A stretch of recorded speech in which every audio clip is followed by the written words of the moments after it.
Hello friends, welcome to my YouTube study with Diksha से। उम्मीद करती हूँ आप सभी स्वस्थ होंगे और अच्छे होंगे। तो आज की इस क्लास में मैं आपके सामने ईवीएस पर्यावरण संबंधित बहुत ही महत्वपूर्ण प्रश्नों को लेकर आई हूँ। ये सभी प्रश्न आपके वन लाइनर हैं, नोट्स बनाने के पर्पज से मैं आपको प्रोवाइड कर रही हूँ, ताकि आप वीडियो को पूरा देखिए। वीडियो को अगर पसंद आए तो हमारा वीडियो आप लाइक और मेरे चैनल को सब्सक्राइब करना कतई ना भूलें। तो ईवीएस की इस क्लास में जो पहला और दमदार प्रश्न आपके सामने वो आपसे पूछता है, देश की प्राकृतिक पूंजी में सम्मिलित किए जाते हैं। देश की प्राकृतिक पूंजी में क्या सम्मिलित किए जाते हैं? वन, जल और खनिज। बढ़ते हैं अगले प्रश्न की तरफ। वे संसाधन जो हमें प्रकृति द्वारा प्रदत्त होते हैं क्या कहलाते हैं? वे संसाधन जो हमें प्रकृति के द्वारा प्रदत्त होते हैं वो क्या कहलाते हैं? तो उन्हें आप प्राकृतिक पूंजी या प्राकृतिक संसाधन के नाम से जानते हैं। बढ़ते हैं अगले प्रश्न की तरफ।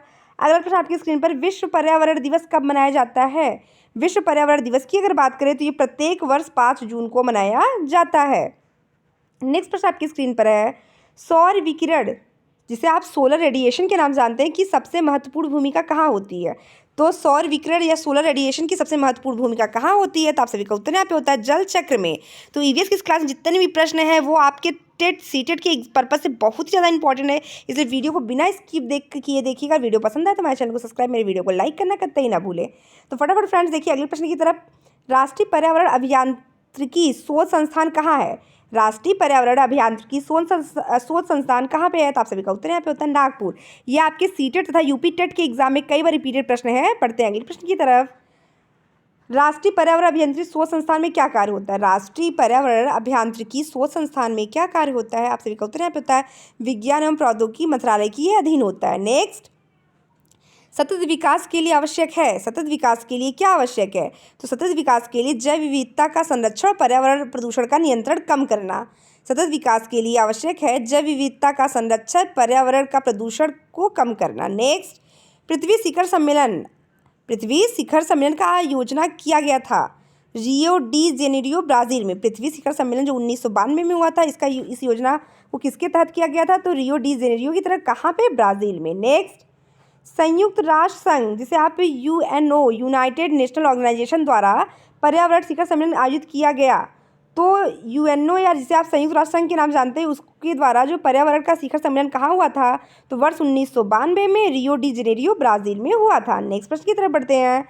नेक्स्ट प्रश्न आज की क्लास में जो हमारे सामने वह आपसे पूछता है, पृथ्वी शिखर सम्मेलन में 21वीं सदी के लिए पर्यावरणीय विकास हेतु कार्यक्रम निर्धारित किया गया। इन कार्यक्रमों को क्या नाम दिया गया? तो इस कार्यक्रमों को नाम दिया गया था एजेंडा 21। एजेंडा 21। नेक्स्ट प्रश्न की तरफ बढ़ते हैं। रियो+20 घोषणा पत्र। रियो+20 घोषणा पत्र का शीर्षक क्या था? तो उसका शीर्षक आपका था, ये कई बार एग्जाम में रिपीटेड प्रश्न है, the future we want. The future we want. Next आपसे पूछता है, पृथ्वी के चारों ओर गैसों के समूह, ग्रुप ऑफ गैसेस को क्या कहते हैं? पृथ्वी के चारों ओर गैसों के समूह को क्या कहते हैं? तो सही का उत्तर यहाँ पे होता है वायुमंडल। वायुमंडल। वायुमंडल में कुल कितनी परतें होती हैं? तो वायुमंडल में कुल 5 परतें होती हैं। नेक्स्ट, वायु क्या है? वायु जो है ये आपका क्या है? तो ये आपका एक क्या है? मिक्सचर है, एक मिश्रण है। Next, nitrogen.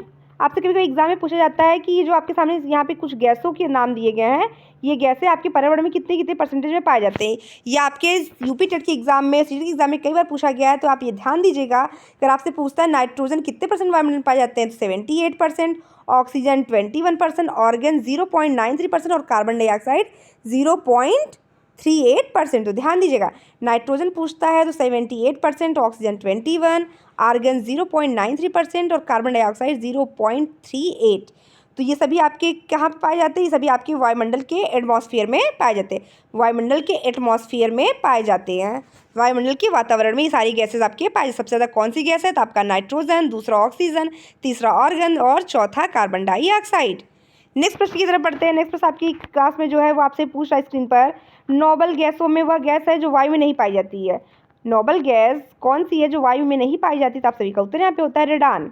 नेक्स्ट प्रश्न की तरफ बढ़ते हैं। वातावरण में सर्वाधिक गैस का प्रतिशत है। जस्ट अभी मैंने आपको बताया था कि वातावरण में सबसे अधिक मात्रा में कौन सी गैस है? तो आप सभी का उत्तर यहाँ पे होना चाहिए नाइट्रोजन। और कितने परसेंट है? तो 78%। नाइट्रोजन 78%। तो ये वन लाइन नोट्स बनाने के पर्पज से ये क्लास मैं आज आपके सामने लेकर आई हूँ, इसे वीडियो को बिना स्किप किए पूरा देखिए।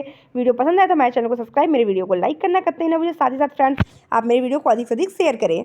यदि पृथ्वी पर पाए जाने वाली वनस्पतियां समाप्त हो जाए तो किस गैस की मात्रा कम हो जाएगी? यदि पृथ्वी पर पाए जाने वाले पेड़ पौधे वनस्पतियां समाप्त हो जाएं तो कौन से गैस की मात्रा कम हो जाएगी? आप सभी का ऑप्शन यहाँ पे सही होता है, वह है आपका ऑक्सीजन।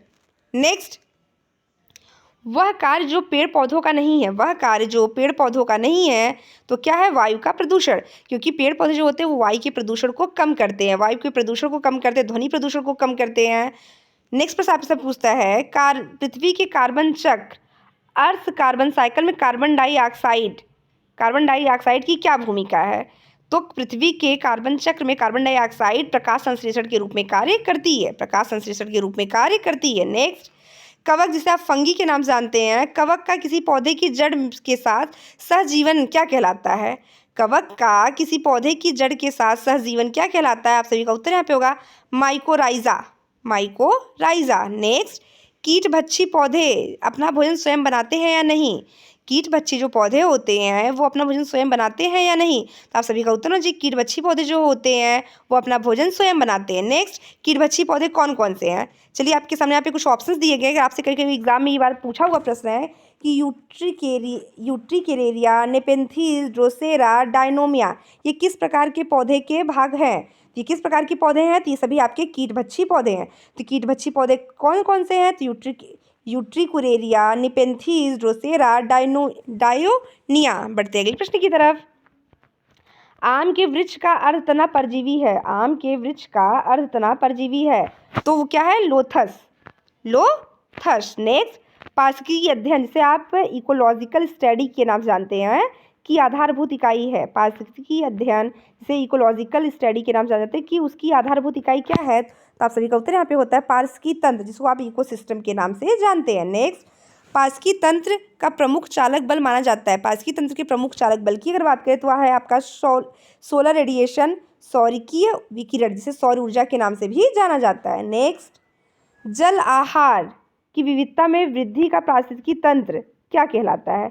आहार जाल में विविधता की वृद्धि का पारिस्थितिकी तंत्र से क्या संबंध है? तो स्थिरता में वृद्धि होती है। नेक्स्ट, सामान्य पारिस्थितिकी तंत्र की स्थिरता प्राप्त होती है तथा कार्य क्या है उनका कार्य है आपका स्वसाम्यावस्थिक क्रियाविधि। नेक्स्ट, पारिस्थितिकी तंत्र शब्द का प्रयोग सर्वप्रथम किसने किया था? मोस्ट इंपॉर्टेंट प्रश्न, मतलब आपके यूपी और सीटी एग्जाम में पूछा गया है, पारिस्थितिकी तंत्र की खोज किसने की थी, या पारिस्थितिकी तंत्र शब्द का प्रयोग सर्वप्रथम किसने किया था? एजी टांसले। मोस्ट इंपॉर्टेंट प्रश्न है, इस इंपॉर्टेंट प्रश्न को आप अभी के अभी लाइन कर लीजिए कि पारिस्थितिकी तंत्र की खोज किसने की थी। तो आप सभी का उत्तर यहाँ पे होगा एजी टांसले।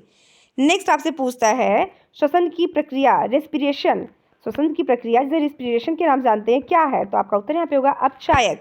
क्या है? तो आप सभी का उत्तर यहाँ पे होगा अपचायक। नेक्स्ट, प्रकाश संश्लेषण, जिसे आप इंग्लिश में फोटोसिंथेसिस के नाम जानते हैं, प्रकाश संश्लेषण फोटोसिंथेसिस के नाम जानते हैं, इसमें क्या होता है? जिसमें लाल व नीले रंग का अवशोषण होता है। नेक्स्ट, प्रकाश संश्लेषण की क्रिया में कार्बन डाइऑक्साइड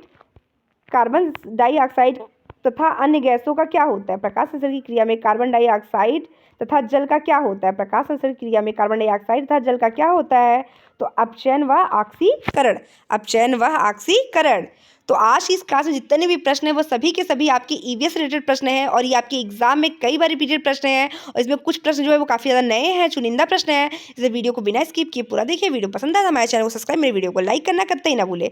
सभी उपभोक्ताएं, जिसे आप कंज्यूमर कहते हैं, में कौन सा गुण पाया जाता है? सभी उपभोक्ताओं, जिसे आप कंज्यूमर के नाम से जानते हैं, में कौन सा गुण पाया जाता है?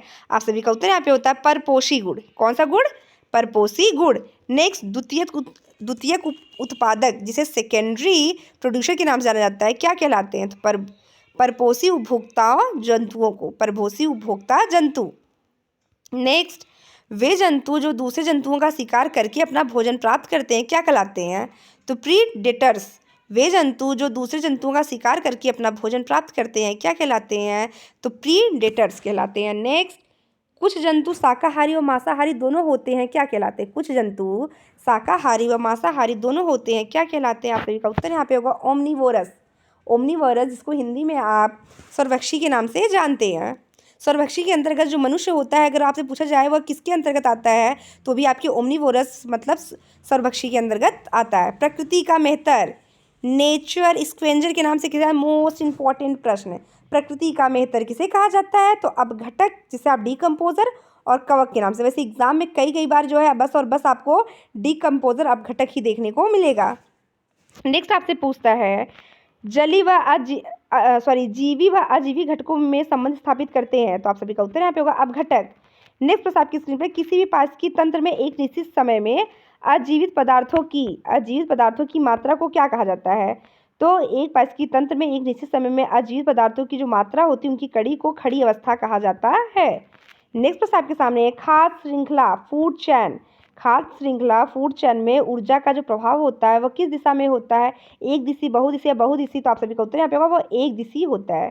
फूड श्रृंखला में जो ऊर्जा का प्रभाव होता है वह एक दिशा में होता है। नेक्स्ट, एक संपूर्ण समुदाय, जिसे आप इकोसिस्टम के नाम से जानते हैं, एक संपूर्ण समुदाय के सभी जीवों के संबंध स्थापित करता है। एक संपूर्ण समुदाय के सभी जीवों में संबंध स्थापित करता है, कौन करता है? तो आप सही का उत्तर यहाँ पे होता है फूड वेब या खाद्य जाल। नेक्स्ट, ऊर्जा का प्रवाह, एनर्जी फ्लो, एक ही दिशा में होते हुए कई पथों से गुजरता है, तो ये क्या कहलाता है? खाद्य जाल। ऊर्जा का जो प्रवाह होता है वह एक ही दिशा में होते हुए जब कई मार्गों से गुजरता है तो क्या कहलाता है? वह खाद्य जाल कहलाता है। नेक्स्ट, पारिस्थितिकी विज्ञान में ऊर्जा मापन की इकाई को क्या कहते हैं? पारिस्थितिकी विज्ञान में ऊर्जा मापन की इकाई को आप ऊष्मा कहते हैं। नेक्स्ट, प्रकृति की क्रियात्मक इकाई क्या है? प्रकृति की एक क्रियात्मक इकाई है, वह क्या है? तो आपका उत्तर यहाँ पे पारिस्थितिकी तंत्र। ध्यान दीजिएगा, पारिस्थितिकी तंत्र की खोज किसने की है? तो एजी टांसले ने की है। प्रकृति का मेहतर किसे कहा जाता है? तो अपघटक को कहा जाता है। कीटभक्षी पौधे कौन कौन से हैं अगर आपसे पूछा जाता है तो आप बताइएगा, यूट्रिकुलेरिया, नेपेंथिस, ड्रोसेरा। और कीटभक्षी पौधे अपना भोजन स्वयं बनाते हैं, दूसरों पर आश्रित होते हैं, तो वो अपना भोजन स्वयं बनाते हैं। नेक्स्ट, पारिस्थितिकी तंत्र की विचारधारा को कार्ल मोबियस ने क्या कहा था? तो बायोसिनोसिस तथा माइक्रोकॉम। नेक्स्ट प्रश्न की तरफ बढ़ते हैं, पर्यावरण क्या है?